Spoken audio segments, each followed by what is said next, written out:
Welcome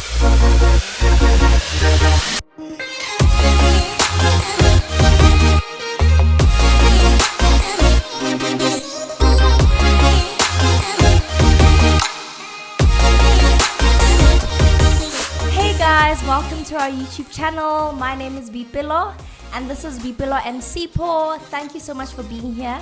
If you're new, please subscribe and join the family. Please don't forget to like and comment on this video. This is our first ever wife conversation and I'm so excited about this. And I'm here with my friend, first ever guest here. Her name is Emma Mgiba. Guys, this was a highly requested show, okay? And I'm gonna read 2 comments from the husband conversations that we had with Ntsako Mgiba. So Emma is Ntsako's wife. So actually, the first comment is from Kumbuzo. And he or she, I don't know if this is like a girl name or guy name or unisex, but he or she said, please invite the wife, Ntsako's wife being interviewed by Bipilo, young wife talk. Mm-hmm. So listen, we are giving people what they want, okay? Yes. She's here. And the second one said, guys, this is amazing. I'm already saving up all these for my future husband. Continue making videos and doing a great job, at least every month or so. We got you, sis. Thank you so much for the comments. And yeah, this is our first ever wife conversations. Welcome, Emma. Thank you. Let me introduce you quickly so people know that I'm sitting with the top 1%. Don't stress me. Okay, anyway, this is Emma. She's Ntsako's wife. She's a PK, so if you went to UCT, you probably know her. Oh, stress. And she's a management consultant, you know, our rich friend. Oh, goodness.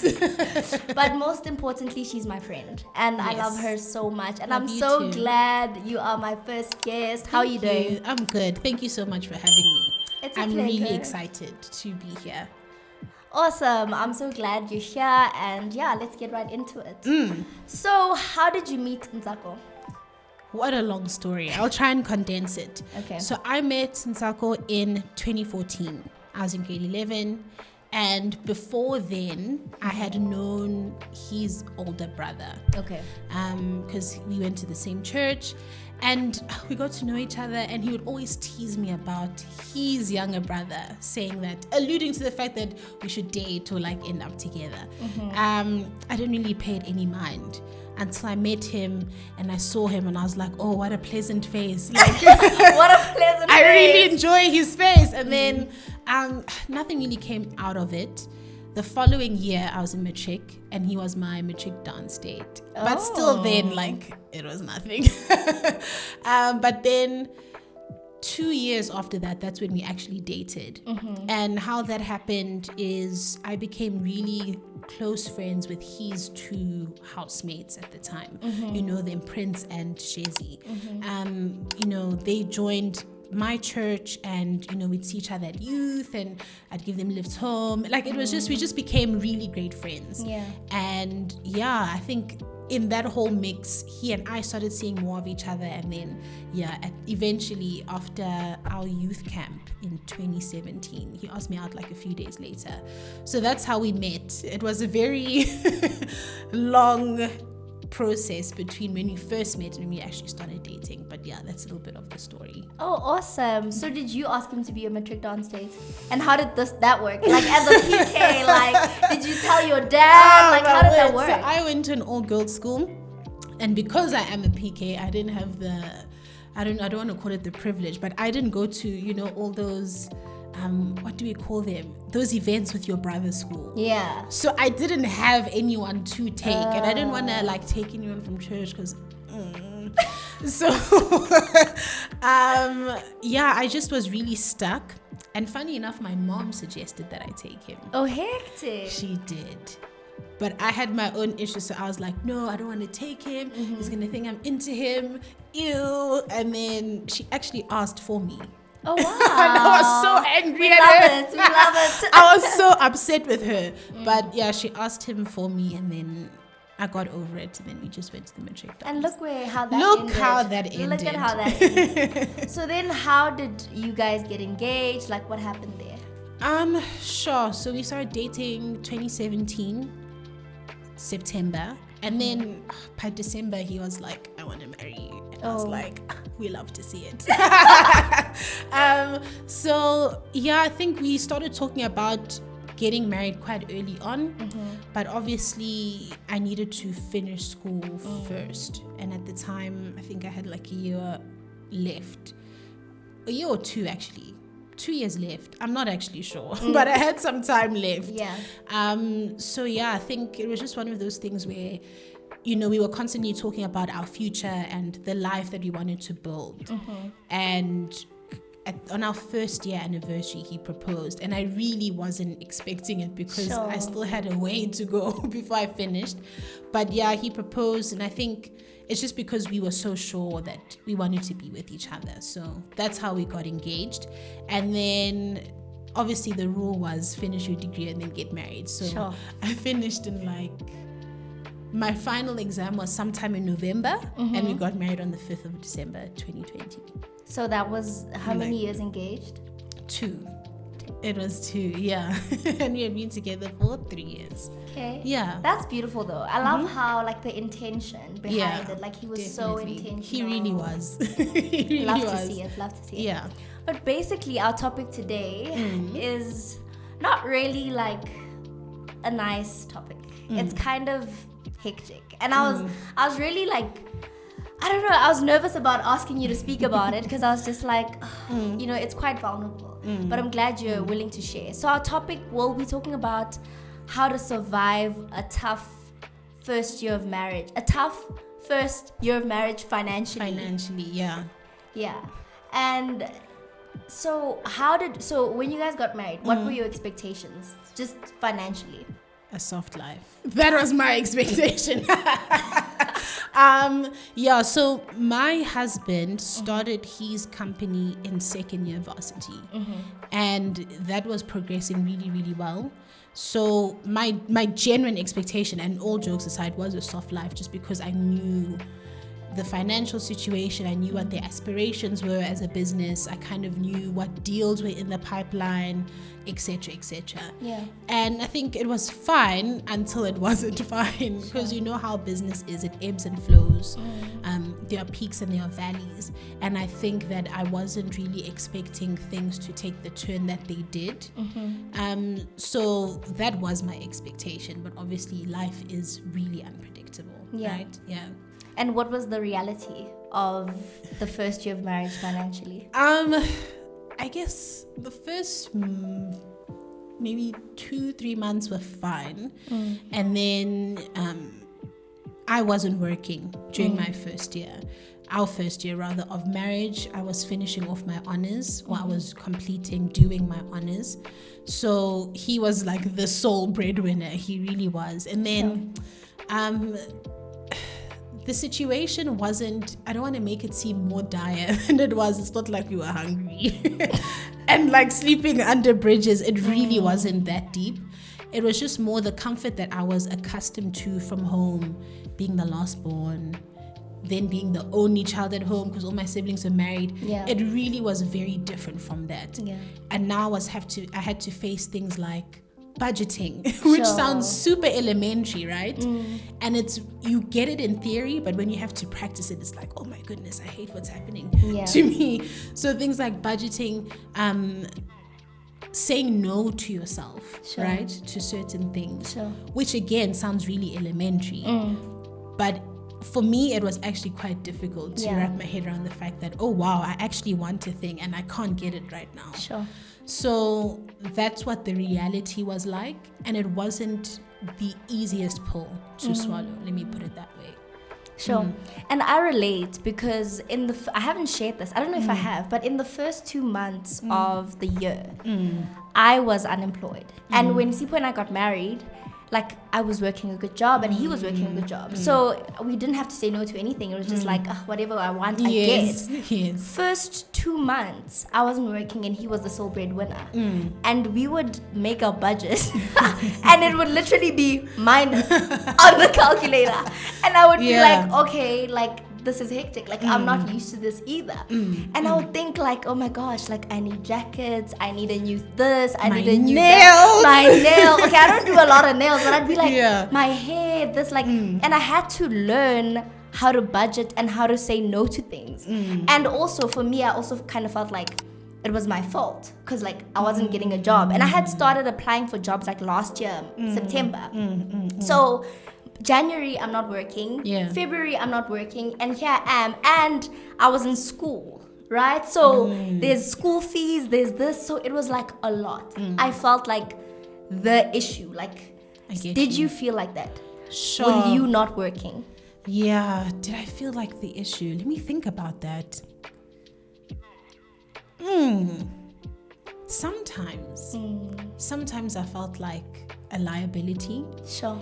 And I think that because I don't really like to ask for things. I mean, I'm different.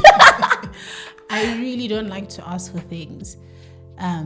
It takes a lot. And then also now you're asking and you're being told no. So it makes asking even more difficult. Sure. Not being told no, but the circumstances obviously don't allow. So in many instances, I did feel like a liability.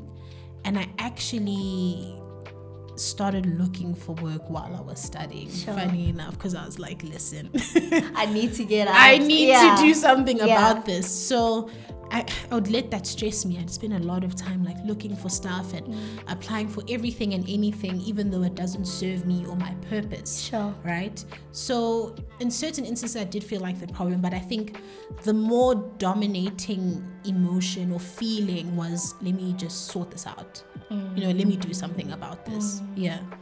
And I think one of the reasons I wanted to speak about this is because one of the things we speak about even as friends is how you still respected Ntako despite how much you wanted things and you couldn't get them. And that's something I wanted us to kind of speak about because it's something I admire about you.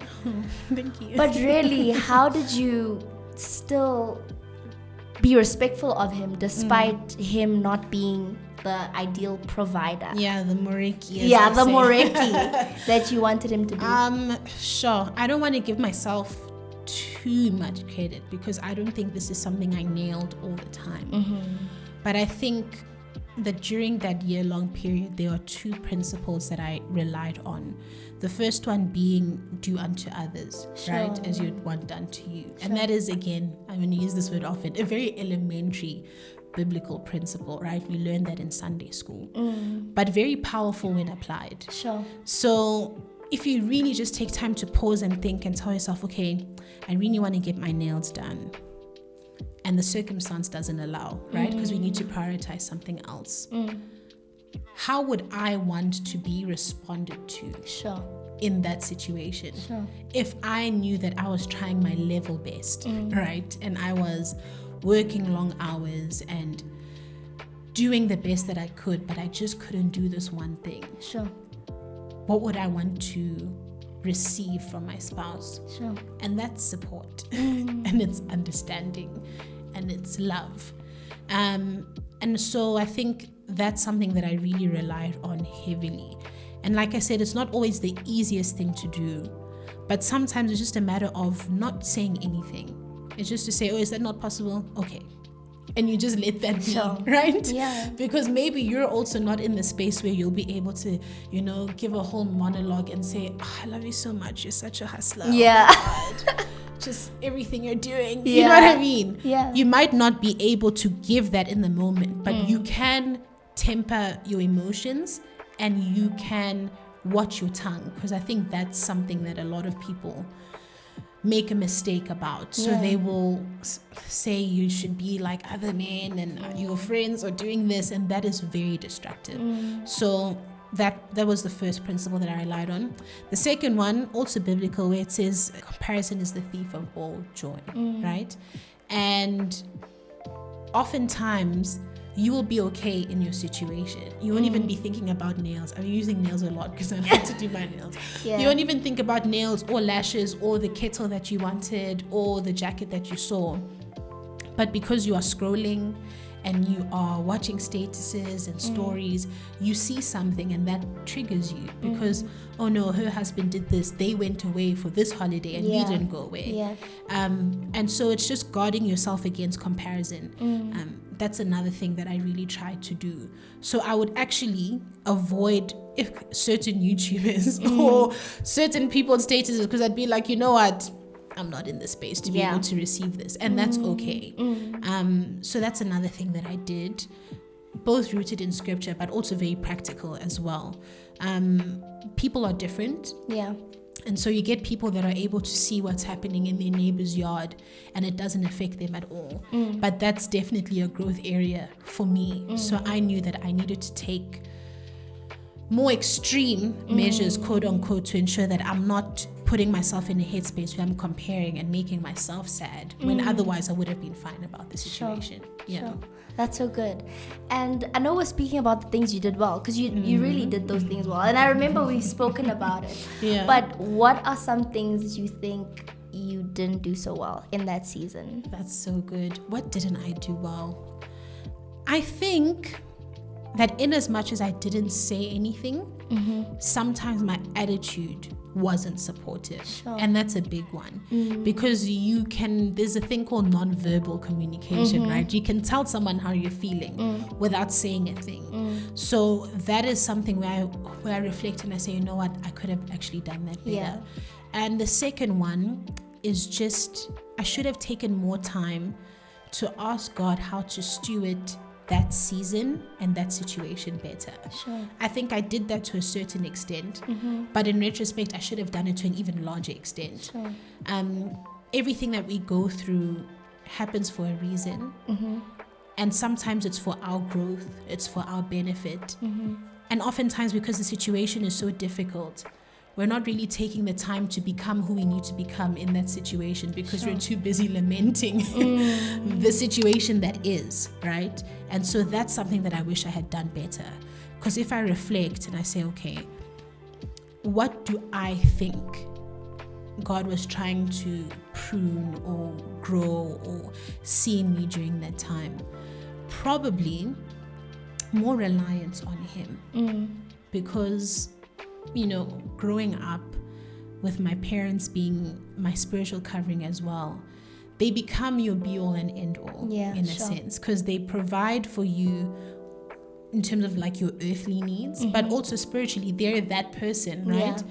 So I don't think I really built that muscle of putting my hope, my reliance, my trust solely and completely in God. So I think that was an area that needed to be developed, that it developed to a certain extent. Another area that I really think was a growth area was probably me being able to deal and process my emotions better, because I would become very insular, very to myself, very pensive, and I wasn't really channeling those emotions well enough. So I think that was also another growth area that should have or was intended to come out of that season. And I think maybe I latched onto those things 60% or 50%, but I think that there was a lot more that could have been done. I think I'll leave it at those two. That's amazing. And I'm glad now you're able to even look back at the season and be like, this is what I learned from it, or this is what I could have done better, right? I love like just reflection in general. How did you guys get out of that season now that you are top 1%? Please. Do not listen to her. Oh goodness, how did it happen? Let me think about that and think about the process. So I got a job. That was, I think, step one. So while I was, I told you I was actively looking for work, like while I was studying, and I got a really cool gig around maybe like May, June-ish of 2021, and that was just like a short-term thing. But then I really started looking intensely from after that, and then I found my current job. But the job that I had in like May helped me get this job, right? Because it gave me some much needed experience. So I got a job. That was step one. Step two is that my husband started really thinking about what he wanted to do in terms of his business, the direction that he wanted to take it, what gaps he was noticing in himself that was maybe prohibiting his business from getting to where he knows that it could go. So he wanted to really use a bit of time to work on his own, development as a professional. So he decided to look for another job that will really stretch him in terms of his technical capabilities, and so that he can observe another organization in action from the inside and kind of see how to take that and apply it to his company. So he started working. Sure. And so he started working, I was working, and he still has his company. So I guess the situation stabilized in that way. So I guess that's how the situation turned around. But that was probably after like a full year of us being married. And it all happened very organically. It's not something that we really had to toil and labor for. Sure. It all happened very organically, and I think even how I got my job, so I was becoming really depressed about the whole situation, and I just wasn't in a good space spiritually. And I know that with myself, when I'm not okay, I really struggle to pray. I really struggle to pray, and I was in that space where I was really struggling. And I remember calling my mom. I was in Cape Town for something, and I had called her and I told her, this is how I'm feeling, I'm not finding work. And she was like, you know what, stop the search for a job for now and just reconnect with God. And that's kind of what I did. I stopped the search, I reconnected, and I was like, you know what, I'm not even going to pray for that anymore. Sure. It is what it is. Let me just reconnect and say, outside of me asking you for a job, where are we at? And after I did that, I don't know, I put in something very random in Google, and I found my current company's website. Wow. And I was like, I'm going to shoot my shot. And I did, and I scored. Sure. That's amazing. But I gave that example to say that sometimes, your breakthrough, whether it be financial or otherwise, is really sitting on the other side of surrender. Sure. And it's sitting on the other side of you putting God in his rightful place, which is the first place. Sure. And sometimes we are so fixated on a soft life and security that it becomes an idol. And we know that we serve a jealous God, so he's going to do what he needs to do to ensure that you put him in his rightful place. So I think for anyone who maybe is in a situation where they're feeling like the situation is suffocating me, sometimes, actually no, all the time, my recommendation would be to just lay that at his feet. And even if you don't want to pray, pray anyway. Sometimes not even about the situation, but just about, where do I stand with him? What is the pulse looking like on our relationship? Being yours and the Lord. Sure. Yeah. That is so good. I mean, you're preaching. I'm just like, PK, hello. Do you have a calling? No, I do not. But really, when I think about you and Tako, both of you are very intentional, very purposeful. Like, the steps you take are normally calculated, and even if they're not, they kind of lead to purpose anyways. So what would you say your marriage as a whole, not just financially, has taught you? Sure. That is a good question. What has my marriage taught me? My marriage, I think, has showed me that I'm not as great as I think I am. What it will do is show you that you're a horrible person. Relatable content. So I guess it showed me that, you know what, there's always work to be done on you. And that sometimes you are the problem. Yeah. So I guess that's what my marriage has taught me. But it's difficult for me to answer this question because when I think of my marriage, I think of him. And he's taught me so much. So yeah, I guess it's taught me that. My marriage has also taught me the importance of being selfless. And I think that was a growth area for me. I think my natural inclination is to be very insular. So you know me to be very private, I'll just do my thing. Yeah. So now marriage has taught me to give more. Sure. And I don't have a problem giving material things, but I found that I had a problem giving of myself. Sure. Emotionally and otherwise, right? So it's taught me to be a lot more selfless in that way. What else has my marriage taught me? It's taught me the importance of, and I'm trying to remember the scripture. I might forget. Edit this out. We're keeping this. Edit this Listen, out. guys, this is raw, authentic Edit content. this out if I forget. But it is a scripture that speaks about the tongue. But it will come back to me. But it just taught me how your words. It's James, isn't it? Which one? Which like scripture? the one that says, it's the water. It also talks about the water, like salty water can't come from the same It's road. not that Oh, one. it's not that It's one. not that one. Never mind. It will come to me. Okay. But basically, what I've observed and what my marriage has taught me is that your words can really shift a situation. Sure.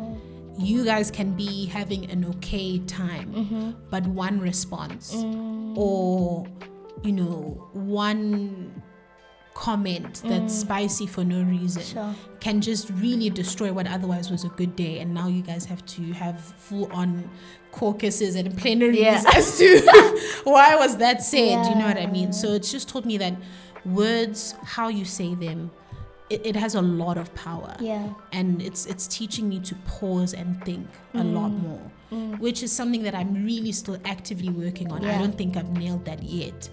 But it's just to say, you know what, in this moment, I really, really, really want to say this. But what good is it going to do? Sure. Yeah. That's so true. I was listening to a podcast, the Lindsays. They were talking, and Heather was saying that, Heather Lindsay, we're not friends. I can't call her on a first name basis. But she was saying that she went on a complaining fast. And like immediately when she went on a complaining fast, like chaos started happening. Like her child went to hospital, like a whole lot of things happened. But she told herself and she committed to God that she's not gonna complain, and how that shifted things for her. Sure. And like afterwards, I was like, because I'm very expressive, I don't mind talking and especially complaining. So after that, I told myself actually, I'm gonna go on a complaining fast. It wasn't very official, but I was like, I'm gonna try and complain less. So I really resonate with the fact that words, and I can be spicy as well. So I resonate with the fact that words can either build or break. They can. Awesome. So I wanted to ask, what would you call the season of your life now financially? Top 1%. Top 1%. That I really don't know. But what would you call it? What would you have called the previous season? Be careful though. Don't say desert. Let's not even talk about it. I don't know what I would call it. Now, I would call it building. I would say this is a season of building, right? Because I think previously we didn't really have that space to build properly. So I think this is definitely a building season. Yeah. It's a more comfortable season, yes, but I think it's a season where I'm having to really grow in the area of stewarding. I'm a spender. Same. I will always find something to purchase. Yeah, always. There's never something to not buy. Same. I will be in spa and we'll be going for yogurt and I will find other things. There's something and we else. definitely need them. There's always another grapes thing. and the plums. There's always and another thing to buy. There's always a clothing item to buy. Exactly. So I really am that person. And I don't deprive myself. But I think that I'm really learning to be a good steward of, finances in general. And that is also very biblical. In as much as the Bible encourages us to be generous and to give, right? We also have a mandate to manage what we've been given well. Sure. And so I guess that's the season that I'm in from that perspective, managing well. And a mistake that we often make is our situation changes in the slightest, right? And we decide, you know what, I'm balling out. And that's not also, it's not necessarily what God needs us to do in that time. I blew it vibes. Please, yeah. I love that show. Yeah, what not to do, right? That show. Yeah. Yeah. And I love this for you. And I've seen just like your humility throughout the change of the season. Like it stayed the same. I mean, you didn't really act out like in the previous season. I only knew because you told me, really. Sure, you're making me sound like I'm just this I'm really not. No, you're not. But you're doing well, and we love that, right? Yeah. So they say that finances are like up there in terms of the causes of divorce. I feel like I should have actually done my research like better, like so I can know whether it's the number one cause or the second or the third. But we all know that it's up there. So what would you say to a couple that is currently struggling financially? Sure. Maybe I'd say that your spouse is not the problem. That's a big one. It's just that you currently don't have money. Like your spouse is not an evil person. They're not bad for having desires for certain things, and your spouse is not bad for wanting to put some aside. Sure. Right? So keep that in mind. So it's important to have a united front and fight the problem, which is we do not have money. That's the first one. The first piece of advice. The second one is to allow yourselves to have open, honest, transparent conversations about the situation. Yeah. How you feel, what your expectations are, what allowances you can make for yourselves in that time. For example, I'm a spender. My husband is more of a planner. And so how do we meet each other in the middle despite the financial situation that we're in? So, it could be as little as you love dessert.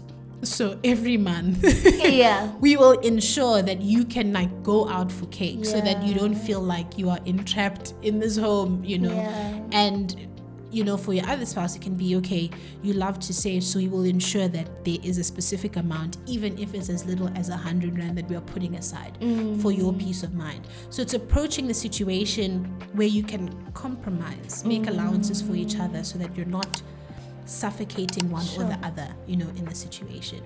The third one would probably be, depending on how serious the situation is to actually seek out financial assistance. I don't know if there's someone that that maybe is a CA, someone who has some sort of financial expertise, right? And have a conversation with them and say, listen, help us figure out how to navigate this. Because you'll find that there are maybe tips and tricks that you didn't know that could help the situation, or you might find that, actually we're spending a bit too much on this and we don't have to. So those are just 3 practical ways, and I think the last one, which is the most important one, is to pray about it. I think I knew you'd say that. On brand. On brand is to pray about it. Yes, some situations that we face are very normal, human, natural in nature, but I believe that there's always a spiritual element to everything. And as people, as Christian people, we are called to a life of abundance. It really is our inheritance. And so if we're not tapping into that, yes, there are practical steps that we need to take, but I think sometimes we do need to contend for our inheritance as well. Sure. That was so good. Like, I really enjoyed this conversation. And I hate the fact that it's going to end. But I have fun questions for you, just so we can get to know you a little bit. Sure. Guys, if you've made it this far, comment 3 hearts down below. 3 red hearts down below. Yes. Okay. So I have a few questions. So you used to have a blog, right? You used to have a blog. So what would you choose if you had to choose one of these 2 as a career? Would it be writing or speaking? Because we just heard, you speak so eloquently. You were in Cape Town, you went to a good school, but also you write really well. And people are always talking about your captions on Instagram, right? When they comment, they're always like, your caption's so funny. But what would you choose between writing and speaking? Sure, that is a really good question. I don't know. Sure. I can't pick. That's the thing. No, you have to. Do I have to? Yes. I guess I would choose speaking, mainly because I think you're able to connect a bit better. But maybe my writing isn't at the point where I can connect as well. But I think I'd choose speaking. One, because I think you can connect a bit better with your audience, but secondly, because I enjoy listening as well. So conversations like these, I spoke most of the time, but conversations like these are good because you can listen and you gain perspective. So I think I'd choose speaking. Same, I agree. Yeah, but you're a speaker. I agree, but like I've always also, I don't know, I've never been bold enough to like start a blog or whatever, but I wanted to at some point. Yeah. But despite that, I'd still choose speaking. Yeah. Writing is good because, I mean, it lives on, right? Your words are there. And I think I'm always really taken aback because sometimes you read something so beautiful, it literally takes your breath away. Yeah. So... But yeah, speaking. But the thing is, and with writing, because I read a lot, I feel so connected to the author, but the author doesn't know. Exactly. That's the thing. Whereas on my YouTube, they can just comment down below. I'm connected to you. Whereas with writing, it's like they'll never know. Like sometimes they like. I don't even post about them or anything. There's only one author who's followed me back, guys, because I posted a book. Like you see what I mean? I definitely choose speaking. Yeah. Another question is, if you had a business, what product would you sell or what service would you provide? Sure. Let me think. I'm coming through with these questions, You're guys. Coming through. If I had a business.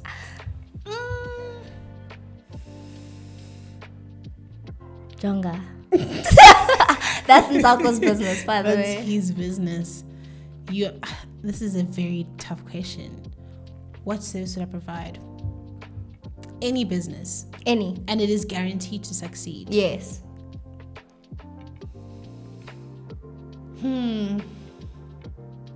I would probably do like what is the word for this? I'd maybe have like a spa. Like massages, nails, like the whole night. I mean, you've spoken about nails. Mainly This is probably the 10th time she says the word. I really enjoy self-care and I don't do enough of it. But I really enjoy it and you leave feeling alive. Yeah. So I think it would be like a fun business to run. Not that it's my passion, but it'd be like a fun business to run. Probably that. Yeah. And awesome. you? Before we go on, I'm actually curious I about would this. have like healthy alternatives for everything kind of. This is on brand. So this makes sense. Low carb wraps, cake that's no sugar, low carb, all that stuff. Like that's what I'd have. But like delicious, like green juices, all of that. Describe a cake. No carb, no sugar, but delicious. Clinergy. People know. Guys, go to Clinergy at Greenside. Clinergy, We're if you're watching. To go, you and I. We need to go. It's really amazing. And they have like a junk food menu and a healthy menu. And they have cakes and everything that's like low carb, no sugar. Okay. So yeah, we should try it. We should go. Maybe we'll bring you guys along so that you guys actually see Emma's reaction. That'll be fun. That'll be fun. Secondly, what do you think one of the purposes of your marriage with Ntako is? To show that it's possible. And I know that's very broad, but I think I have a really strong feeling that we're both going to really achieve a lot in our respective careers. Sure. And I think on top of that, we will be saved and we will stay married and we'll have a family. Sure. And I think just to show that it's possible to have a marriage that is thriving, to be saved and to really make an imprint in, the space that you're in. It doesn't have to be either or, right? I think that is one of the purposes. Sure, that is so good. And I see that. I see that for you guys. Thank you. Nice. Thank you. Bush holiday or beach holiday? Bush. Sipo did Bush say. holiday. Yes. I love like Kruger vibes. Not necessarily Kruger. I love the bush. Like thatch roofs and like safaris. Peaceful. It's just, yes. Is it because you grew up in Cape Town? Because like the beach is like next door. It's just, think of the beach. Sand, wet. The water is cold. Yeah. No. Yeah. No, it's not like comfortable. Yeah. The beach is not comfortable. Beach bikini. You burn. Yeah. Sunburn. Okay, no, I get It's you. a no. Yeah. I The get bush you. is definitely by far. I And get you? Bush. Yes. Definitely bush. That makes sense. One last one, Yes. right? So you've seen this one on tacos. I hope you can prepare for it. But if you passed, when you pass, if they had to put a billboard and there had to be a quote about you, what would it say? So basically, how do you want to be remembered? Sure. Probably something along the lines of, she made everyone, this is long, but something along the lines of, she made everyone that she interacted with feel important. Sure. Something along those lines. And you've said this. Have I? You've said this to me. Yeah, oh yeah. It's just, I'm really big on not making people feel invaluable. Sure. Everyone has value. Even, whoever is being a nuisance at that point in time, they have value. And sure, I never like seeing people who have achieved certain things treat people less than. Sure. It always speaks volumes to me when the highest person in the room will relate to the intern with kindness Sure. and respect and care. And that is something I want when people talk to me, no matter who I become down the line, I want them to be like, she was so cool to all of us. Sure. Yeah. That's amazing. And you said that you guys are going to be big. Ah. You're really big.